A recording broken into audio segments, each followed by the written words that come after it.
से भाई हम लोग बढ़िया। और आई होप आप तैयारी अच्छी चल रही होगी, बढ़िया मस्त चल रही होगी। तो आज से हम एक नया टॉपिक स्टार्ट करने वाले हैं, मैकेनिक्स। सो मैकेनिक्स आपका जो है ये क्लास 11 का टॉपिक है, तो इसलिए हमने सोचा कि क्लास 12 तक चल ही रहा था, यानी कि आपका जो टॉपिक चल रहा है वो चल ही रहा है। लगे हाथ इसको भी निपटाते हैं ताकि आपका सिलेबस जल्दी कवर हो जाए आपका और स्पीड में कवर हो जाए आपका, ठीक है। तो मैकेनिक्स का आपका डे 1 आज है, इंट्रोडक्शन का क्लास रहेगा। आज हम लोग आज सब्जेक्ट बारे में फील करेंगे भाई हम क्यों पढ़ना जरूरी है, इसका इंपॉर्टेंस हमारी लाइफ में क्यों ऐसा रहा और क्या किया न्यूटन साहब ने अपनी लाइफ में और क्या उन्होंने दिया हमको। तो सब कुछ हम बात करने वाले हैं डिटेल में, ईच एंड एवरीथिंग सब कुछ बात करेंगे हम लोग, ठीक है।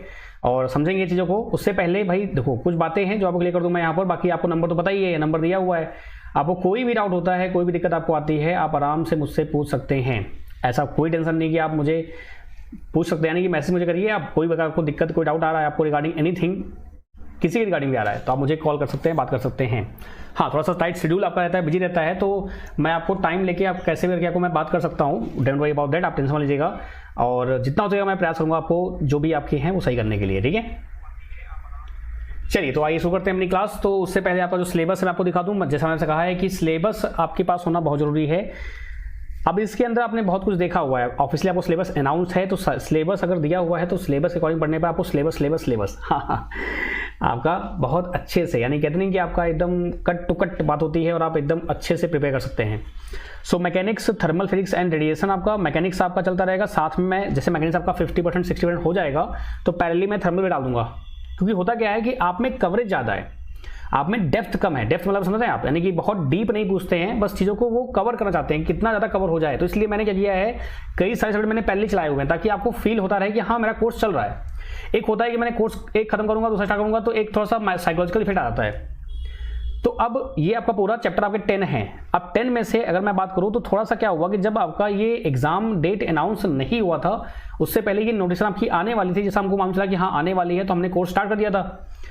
तो क्या हुआ था कि उस टाइम पे प्लान कुछ और था। प्लान तो समझ रहे हैं आप, मतलब कि आपका हर एक सब्जेक्ट में आपका, जैसे आप मैकेनिक्स आप देखोगे ना, मैकेनिक्स में आपका इसमें 3-4 चैप्टर लगे हुए हैं। अगर आप एनसीईआरटी बेस पे देखेंगे तो 3 चैप्टर इसके अंदर आप देखोगे। पूरा ग्रेविटेशन हो गया आपका, काइनेमेटिक्स हो गया आपका, मोशन इन वन प्लेन हो गया, मोशन इन टू और motion in one motion in plane हो गया, मोशन इन 1 डायमेंशन 2 डायमेंशन हो गया। तो ये सभी क्या थे, अलग अलग चैप्टर थे। लेकिन अब उतना नहीं है कि आप उसको करते बैठेंगे, क्योंकि टाइम कम है अपने पास, चीज़ें फास्ट करनी है। तो इसलिए हम लोग क्या करेंगे, चैप्टर वाइज थ्योरी पूरा कवर करेंगे, थ्योरी प्लस आपका एमसीक्यूज, ठीक है। बाकी आपका जो अदर, जैसे कि मैं बात करूं तो जो टॉपिक अभी कवर हो चुके हैं, जैसे आपका इलेक्ट्रिसिटी एंड मैग्नेटिज्म, इसको मैंने डिवाइड किया था तो मैंने इसको वैसे ही किया है। तो जैसे आपका करंट इलेक्ट्रिसिटी हो गया, आपका टॉपिक है करंट इलेक्ट्रिसिटी आपका हो गया, ठीक है। और क्या हो गया बताओ, यहाँ पे आपका यहाँ पर मैग्नेटिज्म एंड आपका इलेक्ट्रोमैग्नेट आपका है। तो आपका जैसे करंट इलेक्ट्रिसिटी हो गया, इस टॉपिक में चेंज किया था, आपका करंट इलेक्ट्रिसिटी हो गया। फिर आपका ये किस में आपका है, ये आपका हो जाएगा आपका इलेक्ट्रोमैग्नेटिक इंडक्शन और आपका अल्टरनेटिंग करंट आपका हो गया। फिर मैंने इसको इलेक्ट्रोस्टैटिक में कन्वर्ट किया था, फिर आपका एक मैग्नेटिज्म कन्वर्ट किया है। तो ये 3-4 टॉपिक्स मैंने कवर किया हुआ था इसको। तो ये आप जब देखोगे ना आपको समझ में आ जाएगा। बस यही एक सब्जेक्ट ऐसा है जिसको मुझे बाय पार्ट्स मैंने किया, क्योंकि ये एग्जाम से, यानी जब आपका फॉर्म आने वाला था उससे पहले की बात है। तो प्लान तो मेरा ऐसा ही था, लेकिन अब जैसे ही आपका देखा कि डेट आपका दिसंबर देने वाले हैं लोग, तो थोड़ा सा प्लान को चेंज करना पड़ेगा। नहीं तो अगर वही प्लान करेंगे तो फिर तो दिक्कत हो जाएगी। तो इसलिए इलेक्ट्रिसिटी एंड मैग्नेटिज्म का जो टॉपिक पूरा आपका है ना, इसको मैंने पार्ट्स में डिवाइड किया हुआ है। तो उसको आप देख लीजिएगा, वीडियोज में डाली हुई है, आपको अच्छे से समझ में आ जाएगा, निश्चिंत रहिए आप बिल्कुल। ओके, तो आपका ये सिलेबस पूरा ऑलमोस्ट कवर है।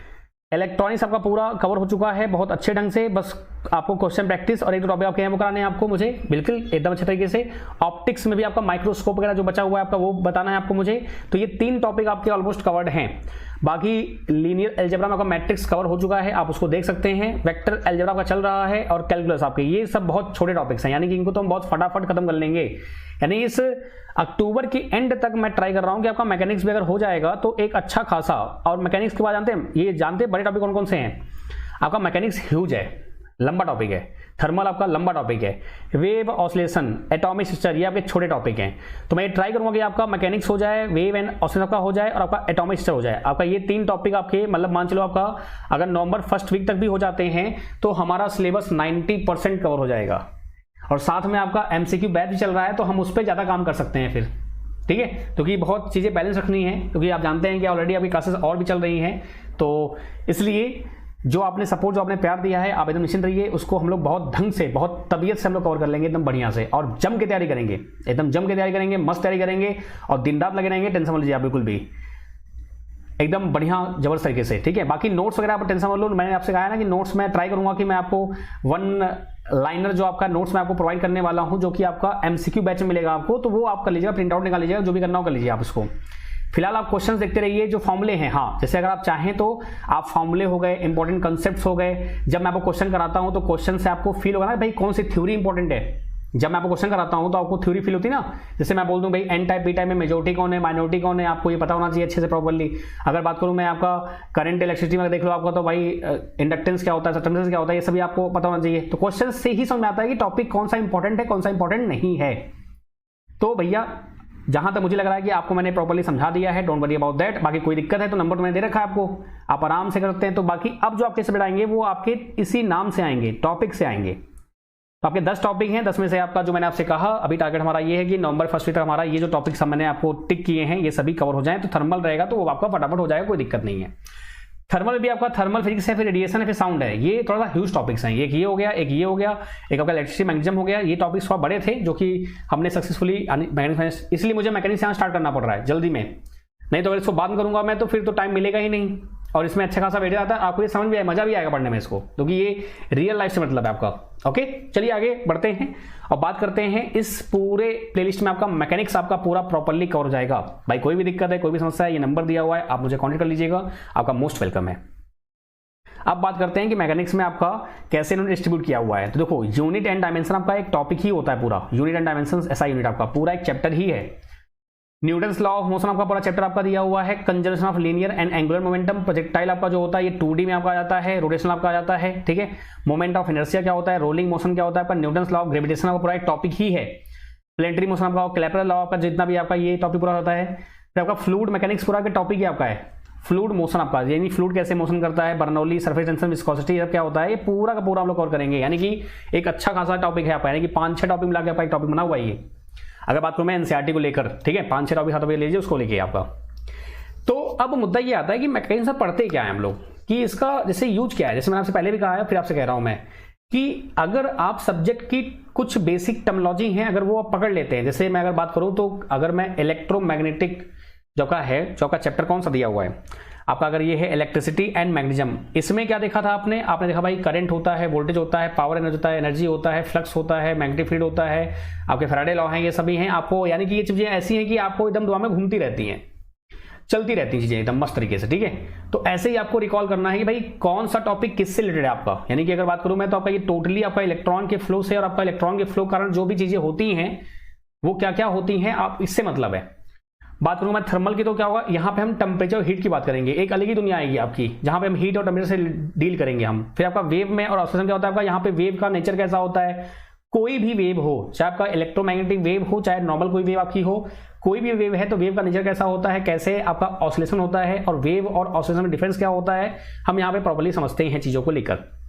एटम्स में क्या होता है आपका, आप पढ़ते हैं वहां पे चीजें जो भी रहती हैं। इलेक्ट्रॉनिक्स में आपने पढ़ा भाई पी टाइप क्या होता है, एन टाइप क्या होता है, होल्स क्या होते हैं, वटेवर जो भी आपका है। तो वैसे ही मैकेनिक्स में क्या होता है, कुछ आपकी टर्मिनोलॉजी आपको बार बार मिलने वाली हैं जो कि आपको बार बार यहाँ पे याद आएंगी, तो वही हमको समझना है। सो पहला टॉपिक जो दिया हुआ है आपका यूनिट एंड डायमेंशंस, आपका पहला टॉपिक क्या दिया है, यूनिट एंड डायमेंशंस। यानी पहले आप क्या देखेंगे कि भाई यूनिट क्या होता है, डायमेंशंस क्या होते हैं। सो बेसिकली यूनिट क्या होता है आपको पता ही अच्छे से। भाई यूनिट्स जो होते हैं वो आपको डिफाइन करते हैं कि भाई कौन सी क्वांटिटी है। अगर आपको बोल दिया मीटर स्क्वायर, तो बताओ भाई क्या होगा मीटर स्क्वायर से, बाय डिफॉल्ट मीटर स्क्वायर क्या होता है आपका एरिया ही होगा। अगर आपको कोई बोल नहीं रहा है कि भाई ये क्या दिया हुआ है, तो आप खुद समझ जाएंगे भाई ये तो आपका एरिया है। मैंने बोला लीटर, तो लीटर नाम में आते ही आपके नाम में कौन सा जो एलिमेंट है वो आएगा, लिक्विड, सॉलिड या क्या आएगा, तो आप बोलोगे सर लिक्विड आएगा। ऑब्वियस बात है, लीटर आपका लिक्विड में होता है, क्या कभी लीटर सॉलिड में होता है क्या, नहीं। मैंने बोला केजी, केजी आते ही हमें आएगा कि कोई वेट टाइप का है, यानी कि कोई सॉलिड टाइप का है, ठीक है। वैसे 1 kg दूध बोलते हैं वो नॉर्मल लैंग्वेज में, तो आप ऐसा नहीं कि जो रियल टाइम में आप बोल रहे हैं वो सही ही बोल रहे हैं साइंस के लैंग्वेज में। अगर बोलूँ मैं आपको सेल फोन बोलूँ, जैसे मोबाइल बोलता हूँ मैं, क्या मोबाइल सही है क्या, मोबाइल मतलब होता है चलता फिरता इंसान, इंसान नहीं चलता फिरता कोई भी हो। मोबाइल क्लासेस होती हैं, मोबाइल फोन्स होते हैं, मोबाइल आपका एनीथिंग हो सकता है आपका, मोबाइल आपका रेस्टोरेंट भी हो सकते हैं, रेस्टोरेंट भी हो सकते हैं आपके मोबाइल जो चलते फिरते हों। और हम क्या बोलते हैं, मोबाइल बोलते हैं। मोबाइल बोलना गलत है, हमारा एक्चुअली सेल फोन होता है, वो जो सेल से चलता है, बैटरी चलता है आपका, ठीक है। तो वैसे ही आपका यूनिट डायमेंशन आप पढ़ते हैं तो आपके बेसिक फंडामेंटल होते हैं 7। कौन कौन से 7 होते हैं, कौन कौन से होते हैं भाई? मीटर, लेंथ, आपका कैंडला जिसको आप बोलते हैं, आपका ल्यूमिनस इंटेंसिटी का जो होता है आपका, फिर टेम्परेचर का होता है, ये करंट आपका हो गया। तो 7 आपके फंडामेंटल होते हैं। उसके बाद आप क्या करते हैं, इन सभी को मिक्स करके ड्राइव करते हैं। जैसे बोलो मीटर, तो मीटर आपका लेंथ के लिए भी यूज करते हैं आप, मीटर आपका डिस्टेंस के लिए भी यूज करते हैं आप, मीटर आपका हाइट के लिए भी यूज करते हैं आप। तो ये सभी आपका क्या है, ये सब मीटर में ही होते हैं। अब ड्राइव क्या होता है आपका भाई? स्पीड आपका, जैसे मान ले लिया आपने, वेलोसिटी ले लिया आपने, तो वेलोसिटी क्या होता है आपका? डिस्प्लेसमेंट अपॉन टाइम होता है। स्पीड क्या होता है? डिस्टेंस अपॉन टाइम होता है। तो वहां पे क्या होता है कि आपने डिराइव किया कैसे, डिस्टेंस आपका ले लिया आपने और टाइम ले लिया आपने, ये दोनों फंडामेंटल हैं। मैं आपको बस एक और भी दे रहा हूँ आज, कल से आपको प्रॉपर नोट्स मिल जाएगा, हर एक चीज मिल जाएगा, बस आप सुनते रहिए जो मैं बोलना चाह रहा हूँ, तो आपको खुद ही ये फील हो जाएगा भाई चल क्या रहा है इसमें और करने क्या वाले हैं हम लोग। तो ये क्या होता है आपका भाई, डिराइव हो जाता है। तो न्यूटन साहब ने जो आपकी रियल लाइफ में जो चीजें होती हैं, जैसे आपकी लाइफ में जो चल रही हैं, बीत रही हैं, आसपास जो हो रही हैं, उन सभी को उन्होंने एनालाइज किया कि भाई अब देखो एप्पल गिरा, सेब उनके सर पे गिरा, वो बात की बात है, वो भले जो बनाते हैं सब लोग, लेकिन एक्चुअल देखा जाए तो न्यूटन साहब एक ब्रिलियंट, कहते नहीं कि आपका यार माइंड ब्लोइंग इंसान थे, माइंड ब्लोइंग इंसान। आप खुद सोचिए कि एक बंदे ने 3 लॉ बना के पूरी दुनिया हिला दी, कितनी बड़ी बात है, मतलब कितना बड़ा कह सकते हैं कि आप क्या थिंकिंग थी बंदे की, समझ रहे हैं आप। यहां जो उन्होंने ड्राइव कर दिया है, हम उसको पढ़ रहे हैं, तब भी हम पूरा कवर नहीं कर पाते हैं, तब भी हम चीजों को समझ नहीं पाते हैं, और उस बंदे ने पूरा वो कहानी लिख दी, एकदम तहलका मचा दिया। बात समझे आप लोग? सो ये होता है आपका यूनिट डायमेंशन। अब होता क्या है कि जो चैप्टर आपके डिवाइड होते हैं, मैं आपको थोड़ा क्लियर करता हूं। चैप्टर्स आपके डिवाइड कुछ इस प्रकार से होते हैं। पहला आपका आता है सिंपली आपका काइनेमेटिक्स आप बोल देते हैं, या बोल दीजिए कि सिंपल आपका मोशन बोल देते हैं। आप क्या बोलते हैं? आप मोशन बोल देते हैं, पहला आपका मोशन। अब मोशन में क्या होता है कि मोशन में आपके 3 इक्वेशन होती हैं जो आप पढ़ते हैं बेसिकली। अगर आप देखें तो किसी भी एग्जाम के लिए तैयारी करते हैं तो ये आप पढ़ते ही पढ़ते हैं। आपके लूसेंट में जो भी बुक आप फॉलो करते हैं साइंस के लिए, जनरल साइंस के लिए, जिसमें आपका केमिस्ट्री भी आता है, बायो भी आता है और आपका फिजिक्स भी आता है, तो फिजिक्स में आप ये सब पढ़ते ही पढ़ते हैं कि आपका भाई न्यूटन्स के मोशन, जो आपके न्यूटन मतलब मोशंस के जो आपके इक्वेशन होती क्या होती हैं, v equal to U plus A T होता है, s equal to U T plus half A T square होता है, और आपका v square equal to U square plus 2as होता है। ये आपने देखा होगा, अगर नहीं देखा है तो कोई बात नहीं, आप टेंशन मत लो। ये नहीं बोलूंगा मैं कि यार आपने देखा हुआ चलिए आगे बढ़ते हैं, ऐसा बिल्कुल नहीं है। मैं आपको सब कुछ एकदम कट टू कट बताऊंगा भाई, लेंथ क्या होता है, डिस्टेंस क्या होता है, डिस्प्लेसमेंट क्या होता है, सब कुछ मैं आपको properly A to Z explain करूंगा बहुत अच्छे ढंग से, ठीक है। सो v बराबर क्या होगा आपका, u प्लस ए टी होगा, s equal to U T plus half A T square होगा, v स्क्वायर इक्वल टू हो जाएगा यू स्क्वायर प्लस 2s आपका हो जाएगा। ये आपके हैं मोशंस के जितने भी हैं इक्वेशन, 3 इक्वेशन होती हैं। तो पहले आप ये देखते हो कि भाई कोई अगर मोशन कर रही है, ध्यान समझिएगा, पहले आप ये देखते हैं कि भाई कोई मोशन कर रही है। अब वो क्यों कर रही है हमको उससे मतलब बिल्कुल भी नहीं है, बस वो कर रही है। तो वहां पे आप क्या करते हैं, उसको एनालाइज करते हैं। तो वहां पे क्या आपका टर्म आता है, सबसे पहले आपका डिस्टेंस आता है, आपका टाइम आता है, आपका डिस्प्लेसमेंट आता है, ठीक है, आपका डिस्टेंस आता है भाई साहब। ये सभी आपको मिलेगा नोट्स, नोट भाई मैं आपको समझा रहा हूँ, बस हो गया अच्छे से, ठीक है। फिर आपका डिस्प्लेसमेंट, बाकी जो लोग भी देख रहे हैं, जैसे कि जो ऑलरेडी ज्वाइन नहीं है आपका पेड में, तो वो अपने एंड पे भी तैयारी कर सकते हैं अच्छे से। मैंने आपको बता रखा है कि आप अपने नोट्स प्रॉपरली बना सकते हैं। 11 का जो आपका डिस्टेंस हो गया, डिस्प्लेसमेंट हो गया, वेलोसिटी हो गया, आपका यहाँ पर क्या हो गया, आपका स्पीड हो गया, ये सभी आप पढ़ते हैं ना। उसके बाद क्या पढ़ते हैं आप लोग भाई, इसमें आप पढ़ते हैं वेक्टर क्वांटिटी, स्केलर क्वांटिटी पढ़ते हैं आप लोग। आप डिफाइन करते हैं ना वेक्टर क्या होता है, स्केलर क्या होता है। सो वेक्टर मैंने आपको पहले भी एक्सप्लेन किया हुआ है, फिर से मैं आपको एक्सप्लेन करता हूँ यहाँ पर। और वेक्टर अलजेब्रा में मैंने ऑलरेडी आपको एक्सप्लेन किया हुआ है, लेकिन फिर से मैं एक्सप्लेन करूँगा भाई, वहाँ थोड़ी देखने जाओगे आप। सो वेक्टर क्वांटिटी क्या होती है भाई, वेक्टर क्वांटिटी वो क्वांटिटी होती है जिसमें आपका डायरेक्शन और मैग्नीट्यूड दोनों होता है। क्या होता है आपका, डायरेक्शन और मैग्नीट्यूड दोनों ही होता है।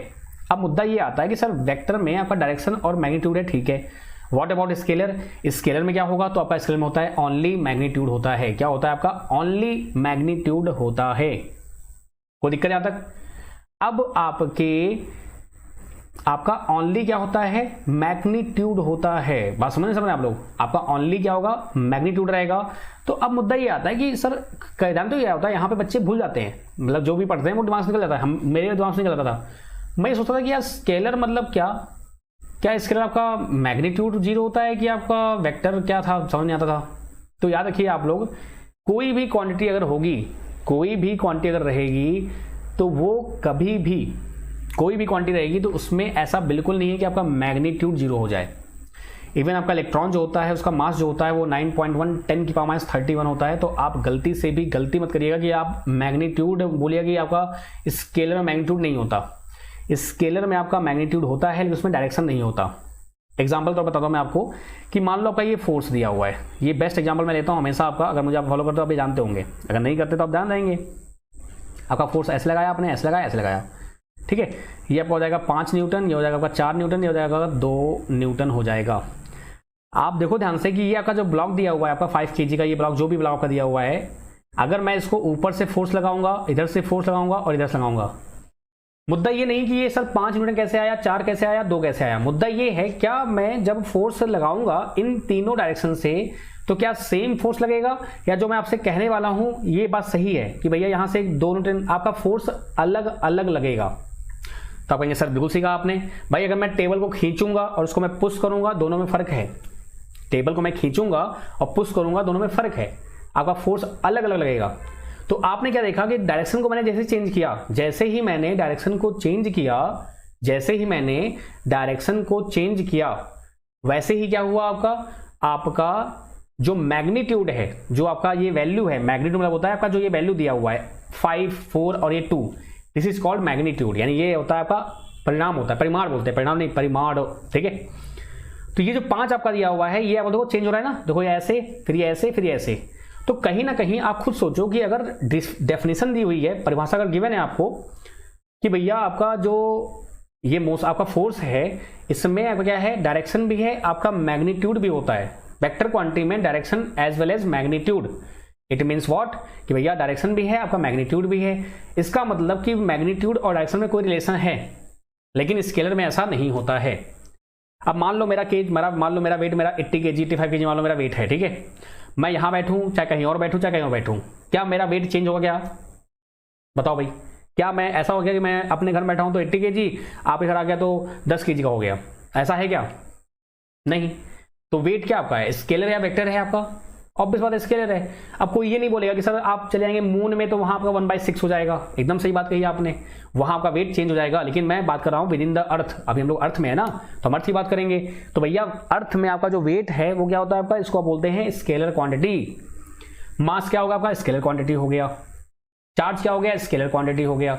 यानी ये मैंने आपको इसलिए बताया ताकि आप कंफ्यूज ना रहें कि आप लिस्ट बना के बैठे कि भैया ये वेक्टर है, ये स्केलर है, और ये फिर आप शुरू हो गए याद करते बैठे। तो बात समझ नहीं आया? तो मैंने आपको क्यों बताया यहां पर कि यहां पे डिस्प्लेसमेंट जो आपका होता है वो वेक्टर होता है, और आपका जो डिस्टेंस होता है वो आपका स्केलर होता है, ठीक है।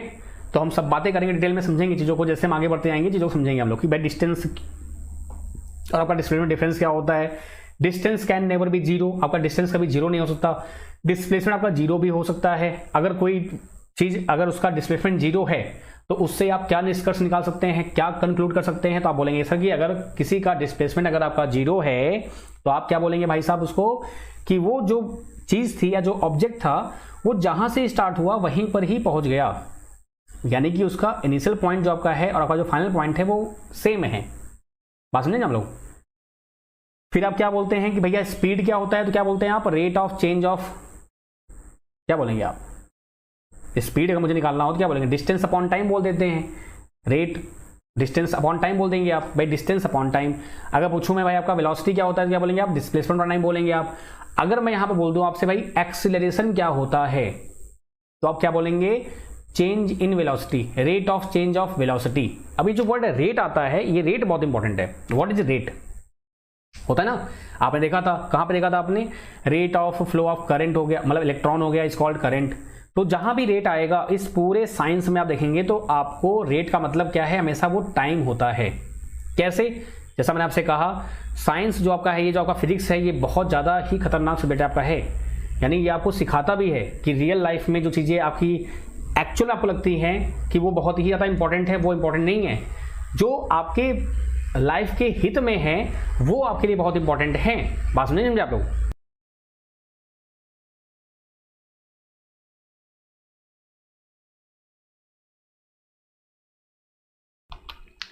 बात समझ में आई कि नहीं बताइए आप लोग? यानी कि आपका जो, अगर मैं आपसे कहूं व्हाट इज रेट, तो क्या बोलेंगे हम रियल लाइफ में, रोकड़ा। भाई इसका रेट क्या है, इसका रेट क्या है, इसका रेट क्या है। तो रेट मतलब क्या हुआ आपके लिए रियल लाइफ में, पैसा। बात समझे लोग? यानी पैसा आपके लिए इंपॉर्टेंट है, आपके लिए सबके लिए इंपॉर्टेंट है, मेरे लिए भी है, सबके लिए भी, सबके लिए भी है, एक्सेप्ट कुछ लोग को छोड़ के। मतलब कि अगर माता पिता हैं तो उनके सामने कुछ भी नहीं है, सब बराबर, सब बेकार है। ठीक है, तो आते हैं वापस हम लोग इस मुद्दे पर। सो क्या देखा आपने कि भाई रेट, अगर मैं आपसे ये कहूं कि चाहे वो अंबानी हो, चाहे अडानी हो, चाहे कोई भी वर्ल्ड का सबसे अमीर आदमी हो, टेस्ला साहब या टेस्ला ही हो आपके, जो भी हैं टेस्ला वाले जो कंपनी मालिक है एलन मस्क, ठीक है, क्या वो एक सेकंड भी खरीद सकते हैं क्या? यानी अपनी पूरी प्रॉपर्टी बेच के वो क्या एक सेकंड भी खरीद सकते हैं? कभी नहीं, नेवर। तो आपके हिसाब से या मेरे हिसाब से या एक नॉर्मली पूछूंगा तो आपके हिसाब से महंगा कौन हुआ, टाइम या रुपया? टाइम। और एकदम ये फैक्ट बात है, एकदम ये रियलिटी में अगर आप देखो तो आपका टाइम आपके लिए बहुत इंपॉर्टेंट है। पैसा तो अपने आप आएगा, आप देखो, खुद देखिए, सोचिए आप, अगर आप अपने 24 आवर्स को प्रॉपर्ली यूटिलाइज करेंगे, अच्छे से एकदम ढंग से, अच्छे से तैयारी कर रहे हैं, अच्छे से प्रिपेयर कर रहे हैं, आप लोग टाइम को बोला यूटिलाइज कर रहे हैं, तो आपका जॉब तो गारंटी है, लगना ही है। और जॉब लगती है आपको पैसा मिलना शुरू हो जाएगा। बात समझ रहे हैं आप लोग? वैसे ही जैसे होता नहीं कि आप लोग भाई, जैसे कि सुबह सुबह आपका 2 GB अपलोड हो जाता है आपके मोबाइल में, लोडिंग हो जाती है पूरी प्रॉपर्ली, सुबह से शाम तक जैसे आप 12 बजा और गलती से कहीं 200-400 MB बच गया तो आपकी सांस अटक जाती है। मेरी भी होती थी, ऐसी बात नहीं है, मैं अपने को लेके बोल रहा हूँ कि ये चीज़ मैंने फील की है, इसलिए आप वो फील कर पा रहे होंगे, रिलेट कर पा रहे होंगे। जैसे ही 200 MB 400 बचे हुए हैं, लगता था अरे यार भाई 400 MB बचे हुए हैं, कैसे खत्म करूँ, कैसे खत्म करूँ। यानी कि जो भगवान ने 2 घंटे आपको इतने प्रीसियस दिए हुए हैं, 10 से 12 टाइम जो दिया हुआ रात में आपको, वो आप उस 200 MB के लिए, जो कि आपका मात्र 20 से 100 रुपए का, 150, 200, 300 ले लो आप मान लो, लेकिन अगर उसको आप डिवाइड करोगे 300 में और 30 दिन को, तो आपका वो 10-20 रुपए का ही हो जाएगा। उसके लिए आप परेशान हो, अरे वो तो वापस आ जाएगा यार, वो क्यों परेशान हो? उसके लिए आप क्या करते हो, जो पढ़ाई आपकी है, जो आपका प्रीसियस टाइम है, वो खत्म हो जाता है। लेकिन साइंस ऐसा नहीं करता, साइंस हमेशा प्रॉपर ध्यान देता है, जो जैसा है वो वैसा ही है। रेट मतलब टाइम, कहीं भी रेट रहेगा, आप टाइम बोलोगे हमेशा गारंटी के साथ, इसमें कोई दो राय है ही नहीं। तो इसलिए बोलते हैं आप rate of change of velocity is called acceleration. अब ये एक्सीलरेशन क्या होता है, आप खुद सोचिए, आपकी बाइक में, कार में या स्कूटी में आप देखते हैं तो क्या होता है, एक्सीलरेटर लगा होता है। आप ये बताओ, अगर आपका वेलोसिटी कांस्टेंट है तो आपका एक्सीलरेशन क्या होगा? आप बड़े समझदार हैं, 0 होगा, सिंपल सी बात है, क्योंकि आपने स्पीड चेंज की नहीं। लेकिन जैसे ही आपने स्पीड चेंज की, आपने कान को ऐसे घुमाया, आपका क्या हुआ, एक्सेलरेट हो चुका है भाई साहब वो। फिर ऐसे क्या होगा, वो डीएक्सेलरेट होगा। तो इस पूरे चैप्टर में जैसे कि आप शुरू करेंगे तो पहले आप पढ़ेंगे यूनिट डायमेंशन, जो कि आपको मैं लिस्ट दे दूंगा, फटाफट उसको समझा दूंगा, आपके क्वेश्चन करा दूंगा, आपका चैप्टर वो खत्म, यानी कि वो टॉपिक आपका खत्म हो जाएगा। जैसे मैं आपको दूंगा सेकंड लेक्चर का जो रहेगा, उसमें आपको ये पूरा मैं नोट्स में दे दूंगा, और उसके बाद मैं सिर्फ क्वेश्चन करा दूंगा, आपको ये अपने आप ही याद हो जाएगा, जरूरत नहीं कुछ करने की। अब इन्होंने यहाँ पे न्यूटन्स लॉ ऑफ मोशन बोल दिया है, लेकिन इन्होंने दिमाग खेला है भाई साहब। न्यूटन्स लॉ ऑफ मोशन से पहले आपको पढ़ना पड़ेगा काइनेमेटिक्स, कि भाई वेलोसिटी क्या होता है, एक्सेलरेशन क्या होता है, इनिशियल वेलोसिटी क्या होता है, फाइनल वेलोसिटी क्या होता है, टाइम क्या होता है, डिस्टेंस क्या होता है, आपको ये देखना पड़ेगा। डिस्टेंस टाइम ग्राफ क्या होता है, वेलोसिटी टाइम ग्राफ क्या होता है, उसमें कौन कौन से पैरामीटर आप निकालते हैं। अगर डिस्टेंस टाइम ग्राफ है तो उसका मैं अगर एरिया फाइंड करूंगा तो क्या निकलेगा, अगर मैं उसका स्लोप निकालूंगा तो क्या निकलेगा। वैसे ही आपका वेलोसिटी टाइम ग्राफ है तो उसका एरिया निकालूंगा क्या मिलेगा आपको, अगर स्लोप निकालूंगा क्या मिलेगा आपको। समझ रहे हैं आप लोग? यानी एक प्रॉपर वे में पूरा आपको ये समझाना पड़ेगा, तभी आप पहुंचेंगे आगे। तो ये आप पढ़ते हैं कहां पर, फर्स्ट वाले में, कि भाई आपका मोशन तो हो रहा है, लेकिन क्यों हो रहा है वो फैक्टर नहीं करता, यहाँ पे मैटर नहीं करता। मैटर ये करता है कि अगर मोशन हो रहा है तो क्या क्या पॉसिबिलिटीज बन सकती हैं।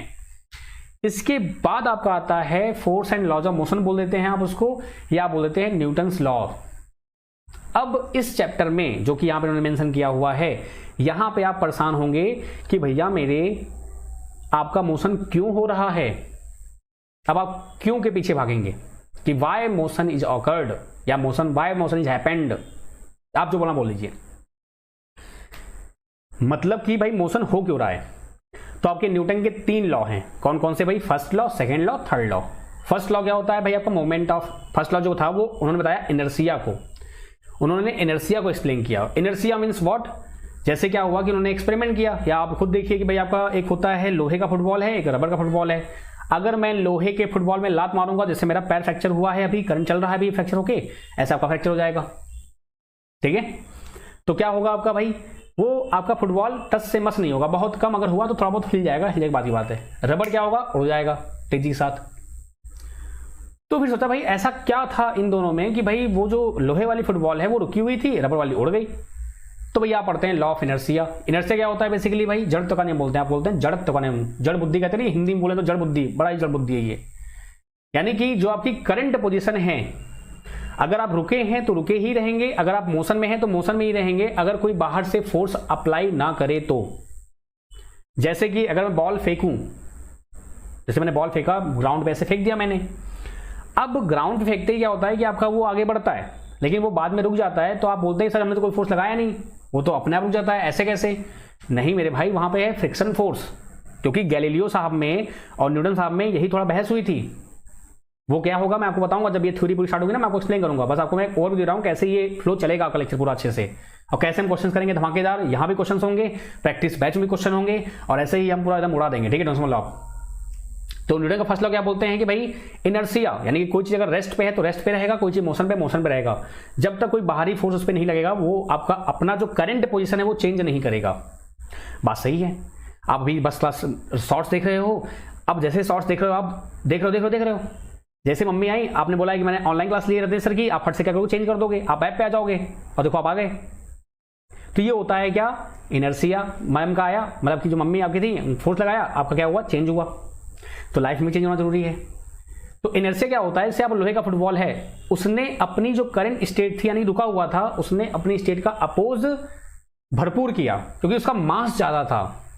मास को इंट्रोड्यूस किया किसने, न्यूटन साहब ने, कि भैया उसमें क्वांटिटी ऐसी है जो कि मास है, मास ज्यादा था, इसलिए वो अपना ज्यादा अपोज कर सका। जैसे मैं 80-85 kg मान लो मैं हूं, और आप मान लो 30-40 kg हो, अगर कोई मुझे मुक्का मारेगा, कोई आपको मारेगा, तो मैं ज्यादा रजिस्ट कर सकता हूं अपनी करंट पोजीशन को, आप नहीं कर सकते हैं इतना, ठीक है।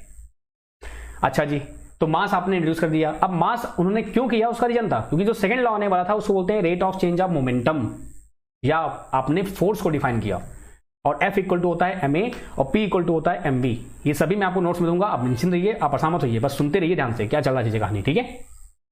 सो रेट ऑफ चेंज क्या हुआ, मोमेंटम आपका हुआ, mv आपका हो गया mv अपॉन t। रेट आते ही क्या हो गया, p बाई टी, और p बाई टी क्या होता है आपका mv अपॉन टी होता है, और v बाई टी क्या होता है आपका एक्सीलरेशन होता है। तो आपका यहां से क्या गया, F इक्वल टू ma आ गया। तो ये सेकेंड लॉ है। तो मास और एक्सीलरेशन, यानी कि फोर्स आपका जो होता है वो मास और एक्सीलरेशन पर डिपेंड करता है। यानी कि फोर्स उन्होंने डिफाइन किया। आप खुद सोचो कि मैं ये पेन लेता हूं, ये पेन आपका है, मैंने इसको इधर रखा, फिर इधर रखा, फिर इधर रखा, ऐसे रख दिया मैंने, इधर घुमा रहा हूं मैं। तो आप ये बताओ इसकी वेलोसिटी चेंज हो रही है कि मेंटेन है, वैसे ही था कि पहले रुका था फिर ऐसा मैंने किया, तो ये वेलोसिटी चेंज नहीं हुई, आपकी वेलोसिटी चेंज हुई ना। तो फोर्स अगर आप अप्लाई करोगे तो एक्सीलरेशन तो आएगा ही आएगा, क्योंकि डैम श्योर है कि अगर आपने जरा भी फोर्स अप्लाई किया तो जो आपका ऑब्जेक्ट जैसा भी है उसके, कहते ना कि उसके जो आपकी वेलोसिटी उसमें कुछ चेंज आएगा, तो ऑटोमेटिक क्या हो गया आपका, वो एक्सीलरेशन हो गया बाय डिफॉल्ट। तो इसलिए आपका F इक्वल टू ma होता है। एंड द लास्ट वन आपका आता है क्या, न्यूटन्स का every action and opposite reaction, आपका थर्ड लॉ, उसको आपका आता है कंजर्वेशन ऑफ मोमेंटम आता है। देन उसके बाद कूदते हैं आप लोग कहां पे, ग्रेविटेशन पर, कि ग्रेविटी का क्या रोल है आपके इस पूरे उसमें। जैसे कि आप बोलेंगे यहां पर जैसे आप ग्रेविटेशन पढ़ेंगे आप, तो वहां पे S होगा आपका H हो जाएगा, और आपका A जो होगा वो G हो जाएगा। G क्या होता है आपका, small g is a gravitational acceleration. वो 9.8 भी होता है, 10 भी होता है, इट डिपेंड्स ऑन कंडीशंस। तो आपका वो पढ़ेंगे आप, एंड उसके बाद फिर धीरे धीरे से फर्दर करते जाएंगे आप। तो ये पूरी कहानी है जो सबको सुनानी है, आपको भी हमको भी सुनानी है।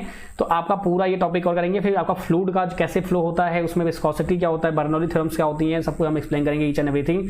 और I try to my best कि मैं आपका जो सिलेबस है, जैसे मैंने आपसे कहा, अगर हमने ये फाइनली अचीव कर लिया, यानी कि 10 नवंबर तक भी हमने ये चीजें कर ली, तो आप समझ सकते हैं कि हम लोग कितना ज्यादा जबरदस्त रहेंगे। और साथ में आपका थ्योरी चली रहा है, आपका एमसीक्यू चलेगा। अभी आपका मैथ चल रहा है, फटाफट मैथ खत्म कर लेंगे हम लोग, प्लान करेंगे जल्दी से आपका, ठीक है। जैसा मैंने आपसे कहा था कि जल्दी कवर कर लेंगे अपन लोग, और फिर उसके बाद तुरंत आपका उसमें एमसीक्यू स्टार्ट हो जाएंगे। जैसे आपका इलेक्ट्रॉनिक्स का, इलेक्ट्रिसिटी का, ऑप्टिक्स का, ऐसे ही शुरू कर देंगे अपन लोग। तो थ्योरी आपका चलेगा। इसमें ऐसा भी नहीं है, यहाँ पे आप थ्योरी पढ़ेंगे तो यहाँ पे मैं आपको एमसीक्यू कराऊंगा। ये मत समझना कि सर एमसीक्यू वहां होंगे कि यहाँ होंगे, यहाँ तो आपका फुल कोर्स चल ही रहा है, ये तो आपका होगा ही होगा, इसमें कोई दो राय नहीं है।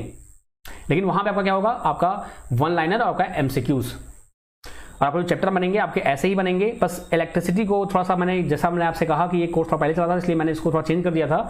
तो वो फिर से चेंज करने में मतलब नहीं है, आप वो समझ जाओगे खुद ही, कोई दिक्कत नहीं है। अगर कुछ भी दिक्कत आपको आती है आप मुझसे पूछ सकते हैं, आपका मोस्ट वेलकम है भाई। कोई भी दिक्कत है, कोई भी तकलीफ है, फील फ्री टू आस्क। आपका ये नंबर दिया हुआ है, बिंदास आप पूछ सकते हैं। So thank you so much guys, आपका फर्स्ट डे था। आई होप आपको चीज़ समझ में आई होंगी क्या कैसे होने वाला है, कैसे हम ये प्लान करने वाले हैं।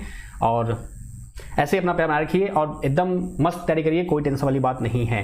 ठीक है, क्योंकि आपका ऑलमोस्ट हमने काफ़ी चीज़ें कवर कर रखी हैं, बस थोड़ी बची हुई हैं, वो भी आपकी कवर हो जाएंगी और ढंग से। ऐसा नहीं कि मैंने बोल दिया और हो गया, क्योंकि जो मैं बोल रहा हूँ उतना करना भी एक बिग टास्क है, आसान नहीं है, लेकिन हाँ आप आसानी से कर सकते हैं।